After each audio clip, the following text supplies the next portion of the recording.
The morning Trevor Aldridge nearly lost everything. He was holding a mop. Not a briefcase, not a phone with numbers he needed to call, just a mop and a bucket of gray water that smelled like pine cleaner and defeat, and the knowledge that he had $47 in his checking account and that his daughter Penny's school trip to Ottawa was due in 11 days. That was the kind of math Trevor lived with.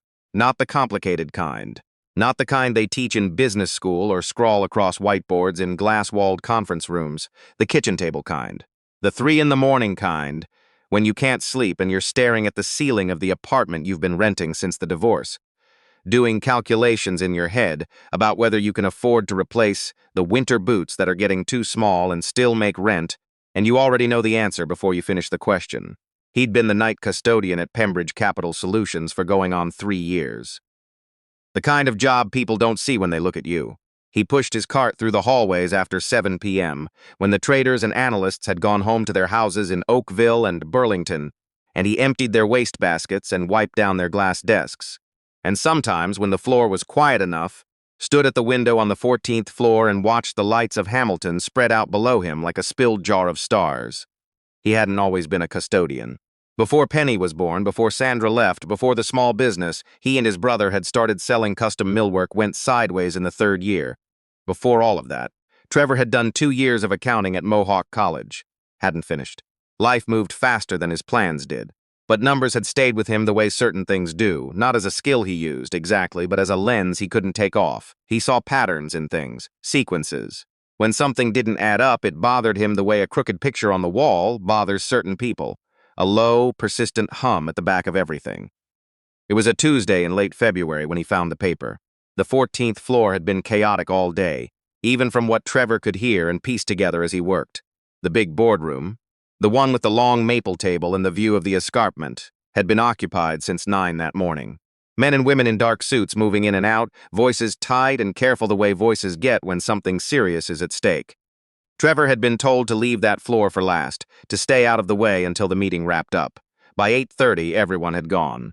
He came in with his cart and started at the far end of the hall, working his way toward the boardroom.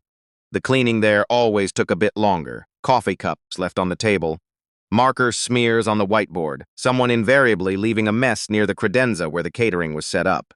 He was wiping down the table when he saw it, a single sheet of paper face down on the carpet near the leg of one of the chairs. Must have slipped off the table during whatever had been happening in there all day. He picked it up without really thinking about it. You pick things up, you throw them away, or you set them aside. It's part of the job. And he was about to fold it and toss it in the recycling bag when something made him look. It was a financial summary, a 1-page overview of something called the Meridian Restructuring Proposal. Trevor didn't know what that meant, not specifically, but he recognized the structure of the document. Assets listed in columns, liabilities beside them, a projected shortfall at the bottom in bold. He'd seen enough of these types of sheets in his accounting courses, and he'd seen enough of Pembridge's documents over 3 years of cleaning up after the people who made them, to understand roughly what he was looking at. He almost set it down, but there was a number near the bottom, a figure in the liabilities column, and something about it caught in his mind the way a splinter catches on fabric. He stood there under the fluorescent lights with the paper in his hand and his cart beside him, and he read the line again. The projected quarterly shortfall was listed as $2.3 million.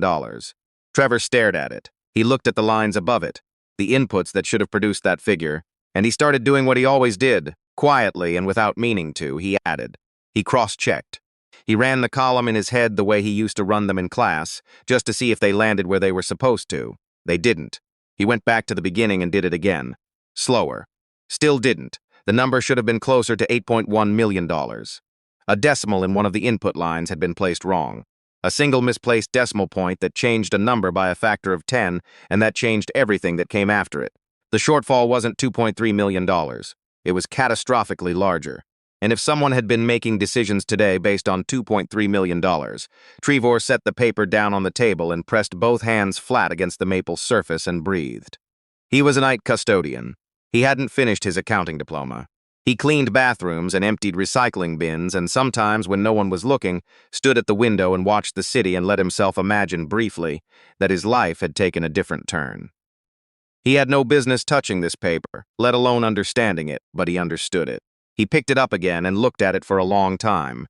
Then he folded it carefully and put it in the front pocket of his uniform and finished cleaning the boardroom and pushed his cart back to the supply closet and stood there in the yellow light, trying to decide what to do.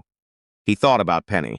He always thought about Penny. She was 9 years old, and she had a gap between her front teeth, and she collected those little erasers shaped like animals, and she still sometimes, when she had a bad dream, called out for him in the night the way she had when she was a toddler. Dad, Dad, just that. Like he was the answer to whatever was wrong. He tried very hard every single day to be that. He didn't know exactly what would happen if the people at Pembridge made major decisions based on a wrong number. He knew it would be bad. He knew enough to know that restructuring proposals of this kind had consequences for the company, for the people who worked there, for investors, for clients. He didn't know all the names and he didn't know all the stakes, but he knew that somewhere in those consequences were real people who would be hurt. He went home that night and he sat at his kitchen table under the overhead light and he took the paper out and looked at it again. He called his brother Dean in Brantford and walked him through it. "You sure?" Dean said. "I've checked it 4 times. Trevor, I know what I am." There was a long pause on the phone. Outside, a snowplow scraped down the street, orange light sweeping across the window. "So what are you going to do?" Dean said. Trevor didn't answer right away. He was looking at the number again. That clean, wrong, quietly devastating number. "I'm going to go tell someone," he said. He didn't sleep that night. He lay on his side and watched the red numbers on his alarm clock change and thought about all the ways this could go. He was nobody. He was the man who cleaned the glass desks. He didn't have a business card or a LinkedIn profile or a degree on the wall. He had a high school diploma and 2 incomplete years of college, and a daughter with animal-shaped erasers and a school trip to Ottawa he was trying to figure out how to pay for. He had no reason to think anyone would listen to him, but he was going in anyway. He arrived at Pembridge Capital Solutions at 8:15 the next morning, before his shift started, wearing his good jacket, the one he wore to Penny's school concerts and to meetings with her teacher. He told the receptionist, a young woman named Kayla, who was used to seeing him push a cart and clearly did not recognize him out of context, that he needed to speak with someone in management. Urgently. Kayla looked at him with the specific careful blankness of someone trying to be professional while being completely uncertain about the situation in front of them. "Do you have an appointment?" "No, I work here. I'm the night custodian on 14. My name is Trevor Aldridge. I need to speak with whoever is in charge of the restructuring decision that was made yesterday." Kayla blinked. Sorry? I found a document last night. In the boardroom. There's a significant error in it. A calculation error that I believe affected the decision that was made in that meeting." She asked him to wait. He waited. He sat in one of the lobby chairs with his hands in his lap and his good jacket on, and he looked at the glass and steel of the atrium around him, and he thought about the number, running it again in his head, just to be certain. 20 minutes later, a man named Gordon Fisk came down in the elevator. Gordon Fisk was the floor director for the Pembridge restructuring team. Trevor had seen his name on documents over 3 years of cleaning up after him, and had seen the man himself occasionally, always moving fast, always looking at his phone. Gordon was in his early 50s, silver-haired, the kind of man who had learned long ago that efficiency and politeness were not the same thing, and had made his peace with that. He stood in front of Trevor in the lobby and looked at him the way people sometimes look at unexpected complications, not unkindly, but with a specific calculation happening behind his eyes. "You're one of the cleaning staff?" Gordon said. "Night custodian, yes. Floor 14. And you have a concern about a document. I found a page from the Meridian restructuring proposal on the boardroom floor last night. I believe there's a calculation error on it. I'm concerned it may have influenced the decision made in yesterday's meeting." Gordon looked at him for a moment. "What kind of calculation error?" "A decimal placement, in the liabilities column. The projected quarterly shortfall is listed as $2.3 million, but when I run the inputs above it, the number should be closer to $8.1 million. Something moved across Gordon's face, too fast to name, but Trevor caught it. "Where's the document now?" Gordon said. Trevor took it out of his jacket pocket, still folded. He held it out. Gordon took it, unfolded it, and looked at it. His eyes went to the bottom of the page, then tracked upward along the column, the way someone does when they're checking math they've already seen. "I'd appreciate it," Trevor said carefully, "if you could make sure the right people see this before anything gets signed." Gordon looked up from the paper. He looked at Trevor for a long moment, not the calculating look from before, but something different. Something that might have been discomfort. "I'll look into it," Gordon said. He turned and walked back toward the elevator. Trevor watched him go. He didn't know what that meant. He didn't know if Gordon would show it to anyone or fold it into his own pocket and make it disappear. He had done what he came to do. He went home and changed and came back for his shift at 7 that night and cleaned the floors and emptied the bins and didn't hear anything. 3 days passed. On the 4th day, Trevor got a call at 2 in the afternoon from a number he didn't recognize. He was at the kitchen table helping Penny with a math worksheet. She was struggling with long division, and he was trying to explain it without making her feel like it was a bigger deal than it was. And he almost let it go to voicemail. He answered it. The voice on the other end belonged to a woman named Patricia Huang. She introduced herself as the Chief Financial Officer of Pembridge Capital Solutions. Her voice was measured and deliberate, the voice of someone who had learned to control what they communicated in tone as precisely as in words. "Mr. Aldridge," she said, "is now a good time to talk?" Penny was looking at him. He held up one finger and stepped into the hallway. "Yes," he said. "I want to talk to you about the document you brought to Gordon Fisk's attention on Wednesday morning." "Okay." There was a brief pause. "The error you identified was real. We've had our internal team verify it twice since Wednesday. The decimal placement in the input data for the Lakeshore Holdings liability affected the total shortfall projection significantly." She paused again. "More significantly than we had understood when the preliminary restructuring decision was made." Trevor leaned against the hallway wall. He could hear Penny in the kitchen, the scratch of her pencil. "What does that mean?" he said. "For the decision?" "It means the decision has not yet been finalized," Patricia said. "We caught it in time. The signing was scheduled for Friday. Gordon brought the document to me Thursday morning. We postponed." He closed his eyes. He hadn't known until that moment exactly how tightly he'd been holding on to it. The possibility that he'd been too late, that it hadn't mattered, that the number had already done its damage before he'd found it on the floor. "I want to ask you something," Patricia said, "and I want you to take your time answering it." "All right, how did you know?" He thought about how to answer that. He thought about Mohawk College and the courses he hadn't finished and the small business that hadn't made it and the kitchen table math and the 3 in the morning calculations and Penny's animal-shaped erasers. "I used to study accounting," he said. "A long time ago. I didn't finish.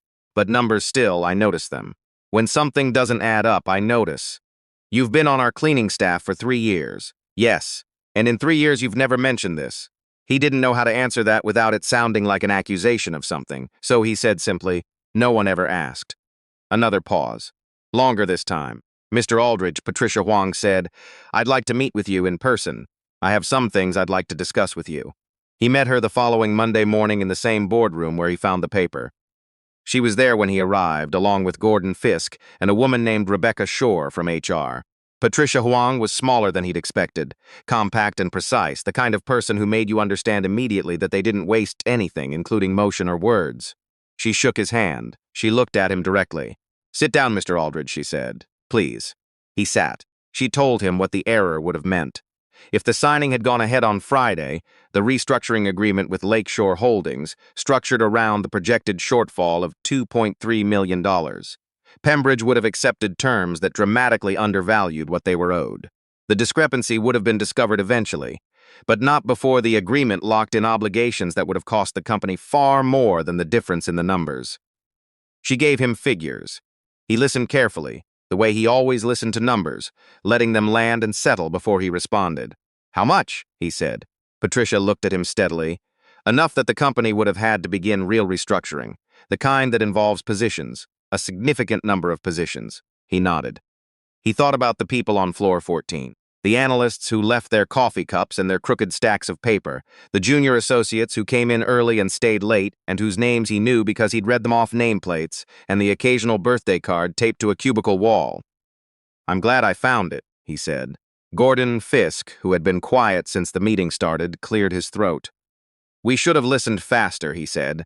He didn't look at Trevor when he said it, which Trevor thought was probably as close to an apology as the man had in him, and he accepted it in the spirit it was offered. Patricia Huang had a folder in front of her. She opened it.